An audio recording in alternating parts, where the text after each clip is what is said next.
following is a presentation of the Pro Wrestling Report. Informative, entertaining, and real since 1998. Hello, everyone, and welcome to the Pro Wrestling Report Primetime Extra podcast here for episode number 806.5. I want to thank all of you for continuing the journey and joining us here in podcast form on the podcasts of the Pro Wrestling Report. Damian Nelson here flying solo this week as David Hero is serving out his 1 week suspension, as we talked about on Primetime, and Linda Kay, who joined me on this week's television episodes. She's going to be joining me on Feedback Friday tomorrow, by the way. Not able to join tonight. So I'm going to take it solo and go along with the journey here on the podcast and talk to you about everything we didn't get to on Primetime this week. So thanks for joining me wherever you may be, and thanks to those of you who have subscribed to the podcast and who are listening to us in podcast form. We really appreciate the efforts that you have taken so far to rate and review us on your podcast feed, whatever it may be, especially if it's iTunes. Just simply provide us with a review and a rating, or at least just a rating, and it's really, really simple. Just go to the podcast app, pick the PWR Primetime podcast, pick the Feedback Friday podcast, pick the Reaction podcast, and just simply rate us. It's really, really simple, folks, and really, really helps us a lot, and we appreciate you doing that for us, for all that we do for you, and also subscribing to the podcast. Now, you know, when you subscribe to the podcast, if you haven't already, the episodes immediately and automatically will download to your device, to your computer, to whatever it may be, and you never miss an episode. You can listen on demand on your time whenever you want. And what's so great, especially about the Primetime podcast and the Feedback Friday podcast, and hell, even Reaction, is it's your best wrestling podcast for your commute. Usually they're 30 minutes or so, and gives you the opportunity to listen and hear it in completion. Now, I listen to a lot of podcasts, and there are a lot of great ones out there. The ones I listen to on a weekly basis, the Ross Report with Jim Ross, Solomonster Sounds Off, Something to Wrestle with Bruce Pritchard, the Jim Cornette Experience, the Drive-Thru with Jim Cornette. Those are weekly destination podcasts for me. However, a lot of them are very long. I mean, for Something to Wrestle with Bruce Pritchard, it sometimes takes me a week and a half to get through one of those podcasts. And I'm not knocking the content at all, but we try to bring you podcasts that are easy to digest, give you everything you need in a short period of time, because we know that those longer podcasts are out there, and we encourage you to listen to them if you can find the time to do it. But I'm the kind of guy who, if I can't hear it in the car, I'm not going to listen to a podcast at home. I might listen to, and I do listen to podcasts when I go to the gym, but generally speaking, it's a commute thing for me, and the Pro Wrestling Report podcasts are the easiest wrestling podcast, I think, for you to listen to. There are some other great ones out there, I'm sure, just not ones that I listen to on a regular basis. And that's not knocking them. That's just the time that I have and the ones that I have discovered. But if I had to say what the absolute best one would be, and the one I actually get giddy when I see is published, and that is the Jim Cornette Experience. And it's exponentially more excitable when one of his guests or his guest is Kenny Starmaker Bolin. Now, you know, Bolin's been on the Pro Wrestling Report, and we've had our issues. He's had some choice names for me. You can listen to that episode on the Feedback Friday podcast. We have that in the archives available there. But you know what? You can't knock a good thing when a good thing is right in front of you. And Kenny Starmaker Bolin, for all that he believes and all that he says, is always a good listen on the Jim Cornette Experience, and I recommend that you give that a chance. And there's so many wrestling podcasts out there. One thing I've been thinking about is, you know, where is it that you can go to find all the wrestling podcasts, you know, in one place and listen to them if you want, because they're really scattered all over the place right now. And I think some wrestling entities already have some reviews up of the weekly wrestling podcast, but where's that one place you can go to get every wrestling podcast that's out there? And, you know, quite frankly, it doesn't exist as far as I know. If it does, please let me know at Damian Nelson on Twitter. That's DAMEON at Damian Nelson on Twitter. But that's how this very show, the Pro Wrestling Report, started back in 1998. You know, that was in the infancy of the internet. And there was not one place you could go to get a weekly summary of all that happened in wrestling and get a quick, easily digestible wrestling week in review, if you will. And that's how the Pro Wrestling Report was born. And here now, nearly 20 years later, we're still doing this, which I can't even believe. But we do it for all of you, and we do it for all the fans and all the viewers and all the listeners out there. So, we're working this podcast thing. We are relaunching PWRshow.com right now. If you go to the website, we're trying to make that website a bit more useful for the end user, and making sure that you can get all of our podcasts, make sure you can get all of our episodes on there now. So it is somewhat functional right now, but we're evolving and continuing to work on a week-to-week basis on making it better. And maybe that's one of the features we'll add is, the Wrestling Podcast Directory, I guess you could almost call it, to the Pro Wrestling Report website. But be that as it may, this is the podcast. This is Primetime Extra. Thank you to all of you who watched us on Channel 14 in Milwaukee, on Fight TV, on YouTube, and even those of you who listen to the podcast version of Primetime before hopping right into this one next. Really appreciate all of you participating and being with us here through this. So, a couple of things we're going to get to today here on the podcast, and we talked about it on the Primetime broadcast. Was the main topic. First, the biggest topic I want to talk about is NXT growing too big? Is NXT growing too big? Now, you're familiar with NXT, right? You know that it is the niche brand, if you will, of WWE. It is almost like today's ECW or today's, I guess, back in the day of TNA, or maybe even today's Ring of Honor, but owned and operated by WWE. We're going to talk later on, in just a bit here actually, about whether or not that brand is outgrowing that niche audience, if you will, and if it's getting to be too big too fast to be what it's meant to be. We'll get to that in a moment. But first, I want to remind all of you that we're offering one hell of a deal, at least as far as I see it, and as far as anybody with a brain would see, and that's an opportunity to join us in Brooklyn, New York, on the weekend of SummerSlam for a couple of experiences at the Barclays Center that you can't really get anywhere else, and that is the Suite experience. You can watch SummerSlam and NXT TakeOver Brooklyn, the third incarnation of that event, with David Hero and myself in a VIP luxury suite at the Barclays Center. That's for Saturday night on NXT and for Sunday at SummerSlam. Everything's included in this, folks. Your food, your drinks, your alcohol. You can go truly VIP. And I tell you, if you have not watched a wrestling event from a suite, you have not yet seen how great it can be. And once you do it once, you're going to want to do it each and every time. As you know, we've brought the suite experience to WrestleMania for hundreds of fans over the last few years. Going to be bringing it back in New Orleans next year. But now we're expanding to SummerSlam in Brooklyn, and we really want you to be a part of it. So much so that right now, if you go to WrestlingSuites.com, again, that's WrestlingSuites.com, that's SUITES Suites, WrestlingSuites.com, you get 30% off your order for SummerSlam. Now, that takes the ticket prices down to unbelievable levels to experience in a suite. And quite frankly, if you look at the StubHubs of the world and some of the other ticket brokers that are out there, individual seats are selling for more right now than we are selling these suite tickets for. And that includes, as I said, your food, your beverages, your alcohol. It is all inclusive and a great opportunity. Again, that's WrestlingSuites.com. WrestlingSuites.com to get the VIP experience for NXT Brooklyn and also SummerSlam in Brooklyn at the Barclays Center. It's not something you want to miss, and there are limited seats available. At the Barclays Center in our suite for that. So go ahead and don't wait. Get in where you fit in. That suite opportunity, especially the 30% off sale, is not going to last forever. So don't miss out. And we look forward to seeing all of you in Brooklyn at NXT and SummerSlam. So with that, let's get to our podcast version of the big story, if you will, and that's talking about NXT.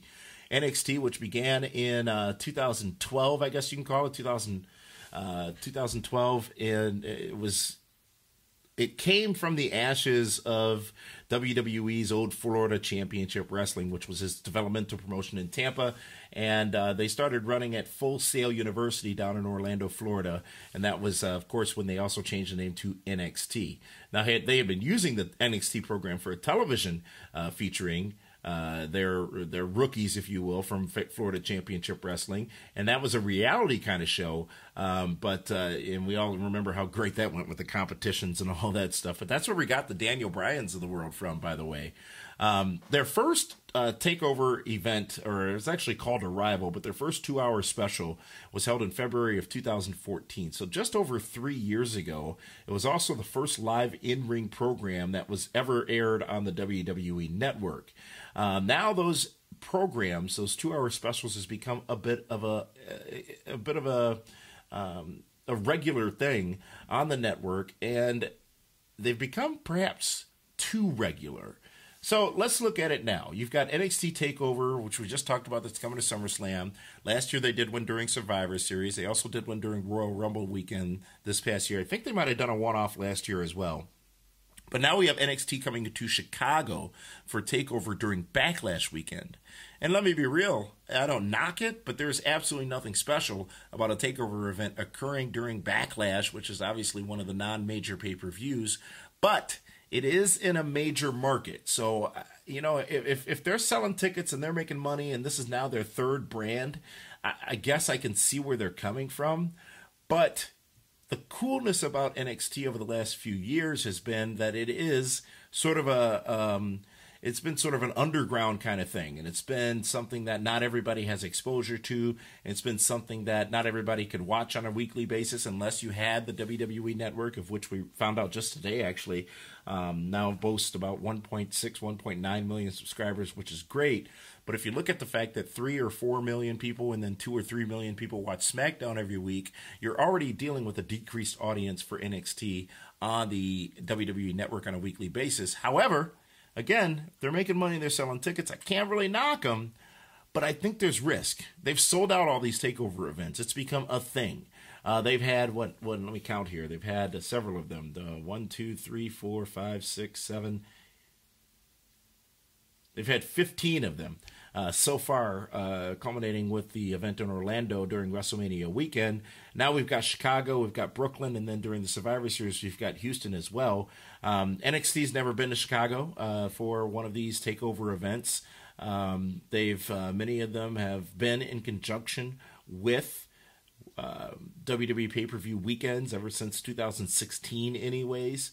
But I don't want, NXT's such a great brand. It really is. And it's so distinctly different, but similar enough to WWE that it can get away with a lot of stuff. And that's a good thing because we see so much more wrestling. We see so many more new faces on a regular basis out of NXT. I don't want it to end up being something that is oversaturated and something that becomes too regular that we begin to treat it like a Raw or SmackDown where it's not destination programming or a destination event.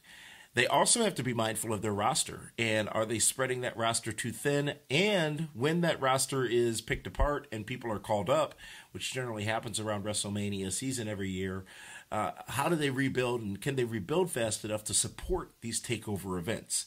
And what really was the addition of the Chicago event that got me thinking about this? It's like, this breaks the trend, and what's the reason behind it? Are things that great in NXT right now that we deserve another 2-hour special, that we deserve another takeover event? And I can't say that they are, to be honest with you. Obviously, you got the greatness of Bobby Roode down there. You've got Eric Young. You've got Roderick Strong. You've got so many great talents in NXT right now, but the rest are pretty much new. Now, I'm sure I'm forgetting one or two here or there, but what I mean is the roster they're in a rebuilding phase. I think Triple H even admitted that recently, that they're in yet another rebuilding phase, and that's not a bad thing. And it's not a bad thing to have these specials. It's not a bad thing to have these takeover events.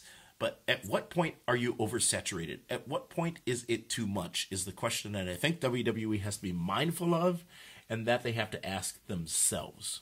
So I want you guys to participate in this conversation. Let me know your thoughts. Has NXT grown too big? Is NXT on its way to potentially outgrowing itself?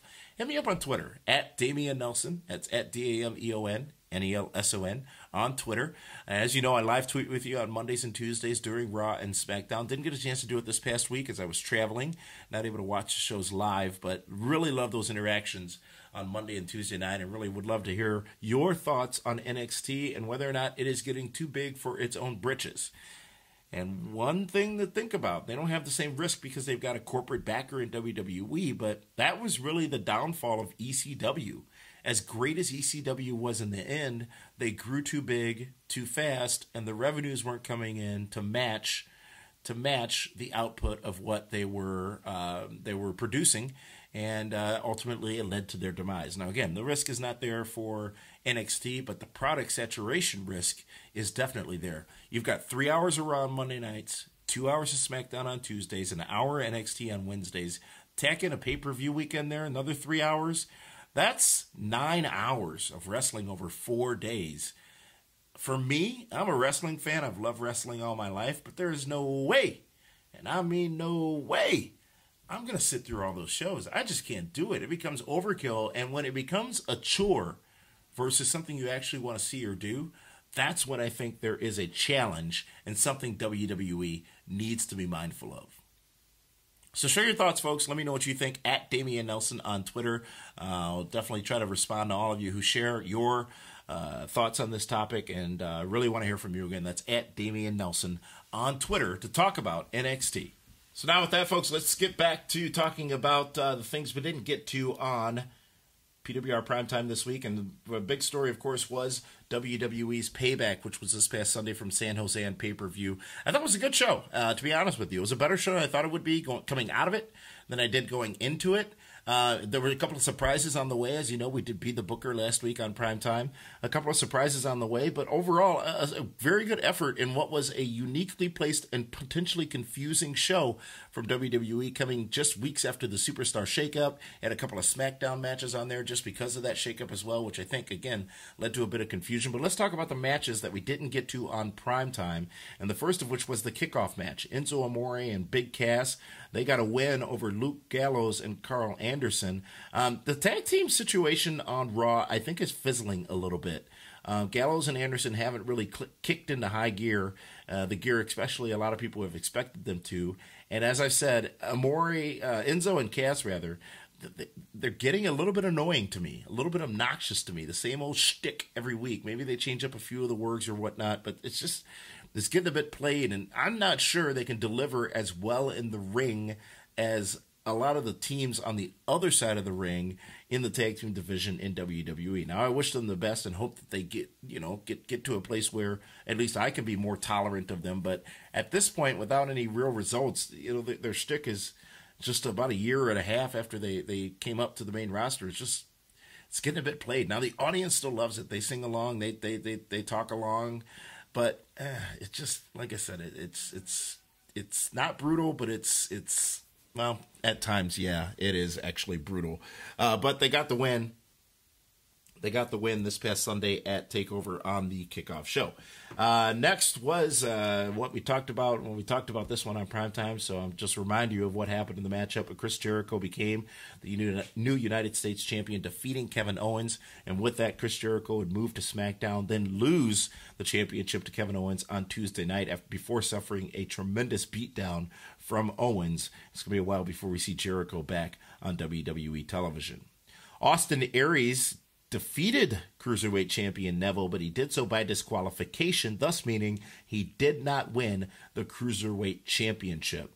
Now, I've talked about the Cruiserweights for the last few weeks. I am intrigued by these matches. I'm intrigued by these two stars, especially. As you know, gentleman Jack Gallagher was recently endorsed and became part of the Nelson family.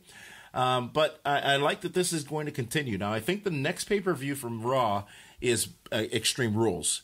And this makes some sense the way some of these matches turned out, because you've got the rubber match, not the rubber match, but you've got the middle match in a lot of these cases, where now we have a reason to go to Extreme Rules and have what would be a blowout match between some of these competitors. And I think Aries and Neville are two of those people that fall into that category. The Hardy Boys got a win over Cesaris. Cesaris? That's like a Brodus Clay, the Funkasaurus. Cesaro and Sheamus, brutal matchup, folks. If you didn't see it, you know that Jeff Hardy literally got a tooth kicked out of his mouth, and Matt Hardy ended up bloody. And I wonder if Sheamus and Cesaro were showing what the word stiff means to Matt and Jeff Hardy. It's no secret that Matt and Jeff Hardy have been known as very, very, especially Jeff Hardy, been known as very, very stiff workers over the years in their respective companies, wherever it may be. And this has been no different in WWE. I wonder, though, like I said, if you watch the matchup, you look at Sheamus especially, was just laying it in. And there was a lot of believability in the matchup. But was a message being sent to the Hardys that, hey, you want to play rough, we can play rough too. And they did, but however, they would not win the match as the Hardys win by a pinfall and retain the tag team championships. We talked about the Alexa Bliss and Bayley match as well on Primetime, so we won't go back there. Seth Rollins gets a win over Samoa Joe. These two are they're falling into a bit of a rut, I think. Samoa Joe came up, I think it was the night after Mania, lots of fanfare, lots of speculation as to what he was going to do, and I don't think he's faltered at all, but he just doesn't have the prominence on the roster that I thought he would have when he came up. And Seth Rollins working this program with him coming off the heels of Triple H, I'm not sure he's fully capitalized on the momentum of that matchup. Now, there's a lot of unfinished business out there between Seth Rollins and Triple H still, I think, after their matchup at WrestleMania. And perhaps, we actually have a comment on Feedback Friday tomorrow that we're going to talk about, which is an interesting scenario about a redevelopment of the Shield, because as you know, all three of those players are now back on Raw together. And perhaps some words Triple H may have to say to a Seth Rollins when he returns from vacation, because we haven't seen he or Stephanie since WrestleMania, and it's a bit unusual for Triple H to just take a loss like that and go back with his tail tucked between his legs. Bray Wyatt defeated Randy Orton in a House of Horrors match. Now, a lot of people have talked about this match, this House of Horrors match, and said, oh my God, what is this? I got a couple of tweets, actually, that said it was brutal, it was bad, it was horrible.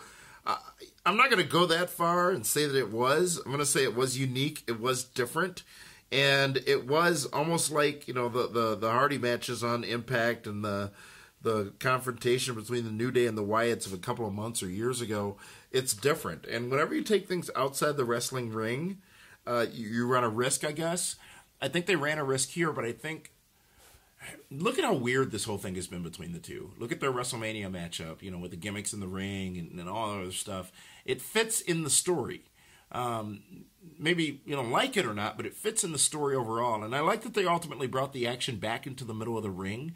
But I liked more that Jinder Mahal got involved and cost Randy Orton the matchup. Now, this match was not for the championship. Now, Jinder Mahal, of course, gets his championship opportunity at Backlash. I think it was unexpected that Jinder Mahal would get involved.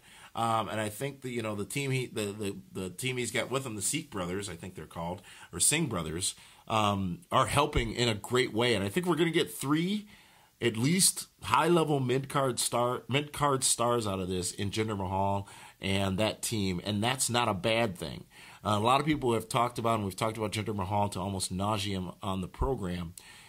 I have no problem with this. I think it is taking a chance. I think it is something that will be good for the one-off that I think it will be at Backlash. It's something new. It's something fresh for Randy Orton.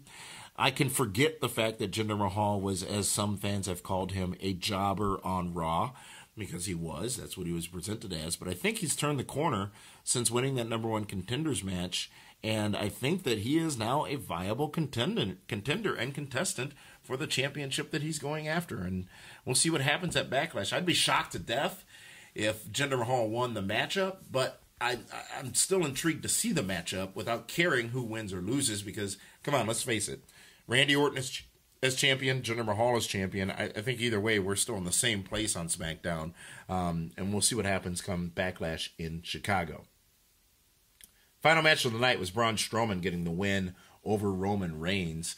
Again, I can't say I expected this. I hoped for this, and I think it was good because they did it in such a way that Roman Reigns was still protected. He was obviously injured coming into the matchup from the beatdowns that he had gotten from from Braun Strowman over the last couple of weeks on Raw. But this was well done because Strowman was kept strong, as was Reigns. There was no risk of Reigns taking any, I guess, heat, if you will, for this matchup from the audience, no more so than he took or was going to take anyways. And I think it was really smart, really well played. Obviously, their business is not over. As I said, I think we're going into Extreme Rules after this event, and now they can have, whether it be a cage match, a Hell in a Cell match, or submission match, whatever it may be. I think that's where it gets tricky. I don't think it becomes as obvious who wins the matchup, but I think along the way, at least I hope along the way, that we will continue to be entertained by those two performers, and got to give credit to Braun Strowman. You got to give credit to Roman Reigns as well. The two have really stepped up, and as the two chosen ones, if you will, on the Raw brand, because Braun is just as much a chosen one as Roman Reigns is. They've done a good job, and Braun has really captured the audience and captivated the audience in such a way. That's the point I want to make about Roman Reigns, is look at what he's done, especially since January.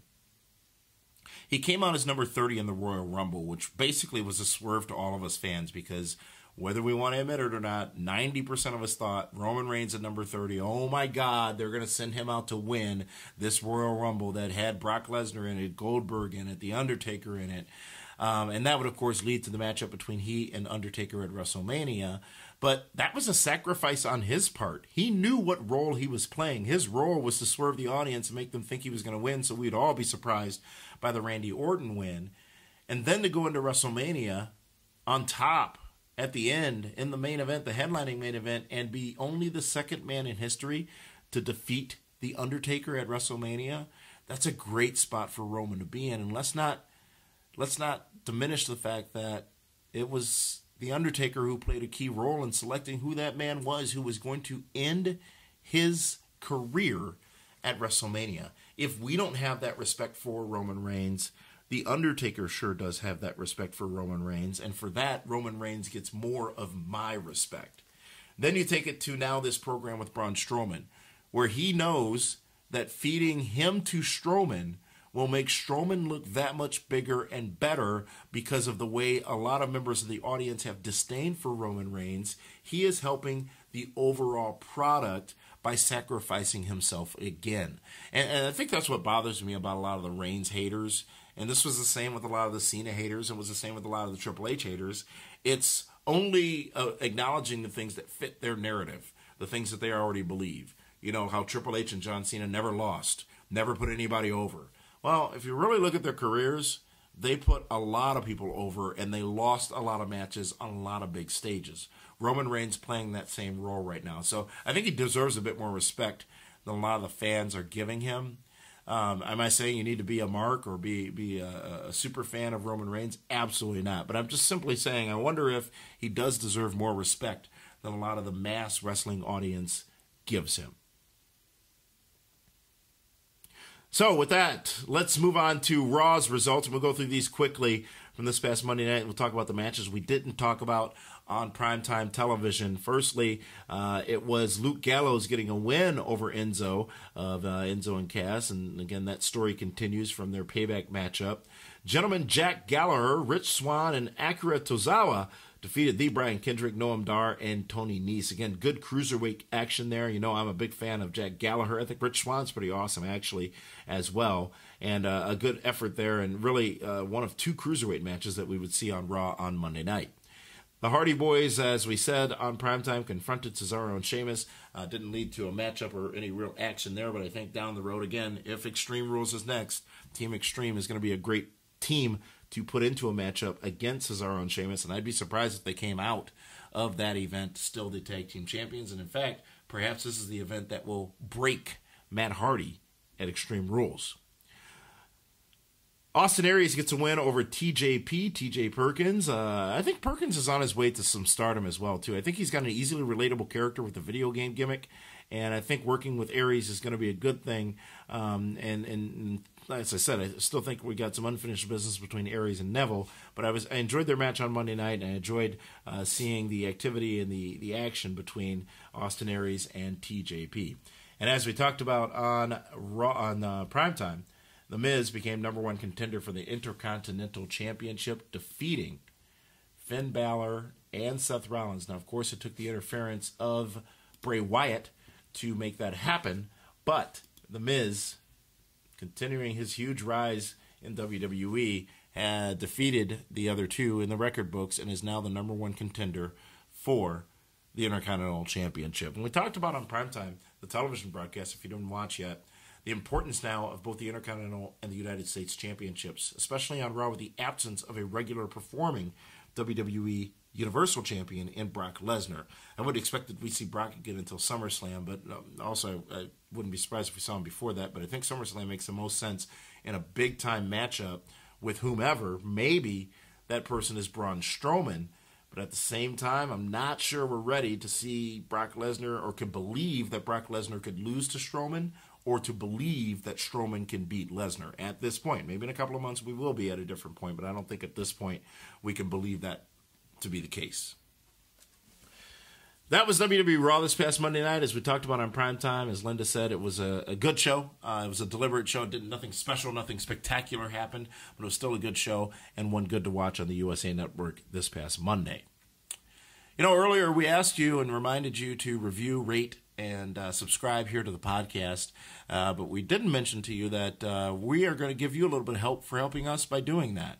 And that is once each of the podcasts, each individual podcast, Feedback Friday, Reaction, and Primetime, gets up to 100 ratings and reviews. So it could be 50 ratings and 50 reviews. It could be 75, 25, whatever it may be. Once each of them gets up to 100, we're going to select one fan who has rated or reviewed us at random.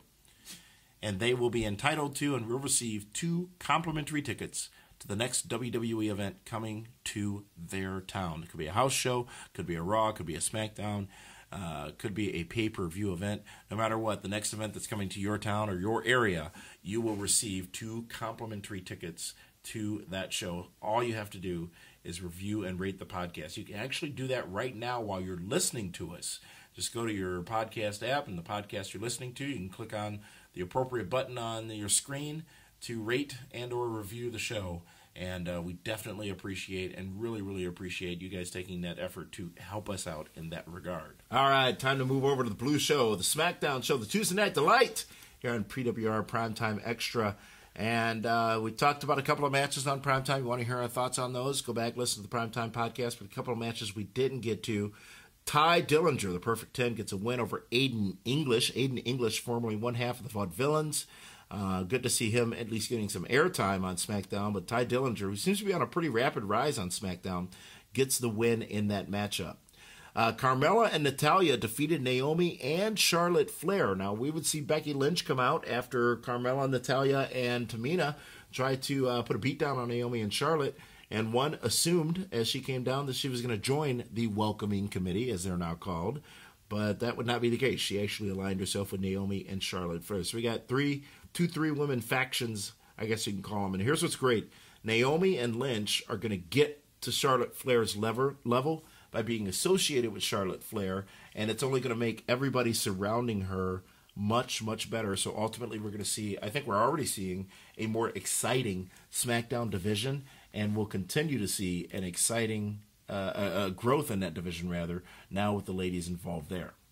From there, it was Dolph Ziggler getting a win over Sin Cara. Now, there was a lot of talk on Tuesday on Twitter about Sin Cara's outfit. It was like an airbrushed kind of boy band, kind of Blue Demon kind of gimmick. I liked it. That was less important than the matchup. I think it really did just sort of kill time, if you will. Dolph Ziggler getting the win in that match, but we think and know, that's two different things, but we know that going into Backlash, it looks like it's going to be Shinsuke Nakamura going up against Dolph Ziggler at that event. We also did talk about, on Primetime, the beatdown that Chris Jericho suffered at the hands of Kevin Owens. And I really like what they did here with Jericho getting the win at Backlash, not Backlash, but Payback, throwing everybody off because, people know that he's going to be touring with Fozzy again in the next couple of weeks and probably wouldn't be lasting long, and he would lose the match as a result. I like the fact that he didn't and then just lost it 2 days later because I think it made it more impactful in a couple of ways. Firstly, the match that Owens is going to have with AJ Styles at Backlash makes that more important. And also the rematch that they had on SmackDown did Owens and Jericho, made that match more important, and Owens winning the belt back, I think proved his dominance in the title situation as well. So I'm not one to knock it. I think it was good, and I think even if it bridges us 2 more days, I think it was still worth it and good to see. So that was Smackdown this week. Another enjoyable show, probably, again, the best wrestling show from WWE this week. It's just so much more easy to digest is Smackdown on a weekly basis. It's only 2 hours and much more action-packed and exciting because of that reason. No overrun. Someone other they can do it in their 2 hours where Raw can't do it in its 3, and it's always going to go 3, 10, 15, or 20, which is obnoxious to me. But a good show and good effort, I think, overall this week from WWE, from all 3 of their programs, Payback, Raw, and Smackdown. So with that is Primetime Extra, folks. I'll be back joined by somebody next week. I assume it's going to be David Hero. I don't know. But we'll see what happens, and definitely appreciate all of you subscribing, rating, and reviewing the podcast here. And want to remind you to subscribe to the show, and you can win tickets to a WWE event in your area. Just go and review and rate the show. Now, the show's over. You got nothing else to do. In the next few moments here after I close out, you can go and do what we need you to do. Review and rate the show and help us out and help us grow our audience to bring you more and better content each and every week. So, thank you so much for joining us. Let's continue the interaction. Join me on Twitter, at Damian Nelson on Twitter. That's DAMEON, no spaces. And we'll continue the conversation that started here on Primetime. Thank you for listening. Thank you for joining us. Thank you for subscribing. Thank you for rating and reviewing. And we'll see you again tomorrow for a brand new edition of Feedback Friday.